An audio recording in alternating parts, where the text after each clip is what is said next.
حسب روایت جمعیت علماء ضلع سہرسہ کے ضلع و بلاک سطح کے ذمہ داران کی ماہانہ میٹنگ چاندنی چوک سہرسہ کی جامع مسجد میں منعقد ہوئی۔ میٹنگ کی صدارت پروفیسر ڈاکٹر معیز الدین صدر جمعیت علماء ضلع سہرسہ نے فرمائی۔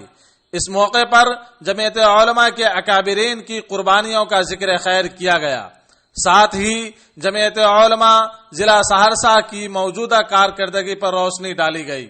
امیر الہند مولانا ارشد مدنی کی صحت یابی اور درازی عمر کے لیے دعا کی گئی اور جماعت اسلامی ہند کے سابق صدر مولانا سید جلال الدین عمری کے لیے دعائے مغفرت کی گئی۔ میٹنگ میں جمعیت کے ذمہ داران کے باہمی تبادلہ خیال کے بعد یہ فیصلہ لیا گیا کہ سہرسہ میں اصلاحی و تعلیمی بیداری کے عنوان پر کوسی کمشنری سطح کا ایک عظیم الشان اجلاس منعقد کیا جائے۔ اس کے لیے ایک کمیٹی تشکیل دی گئی۔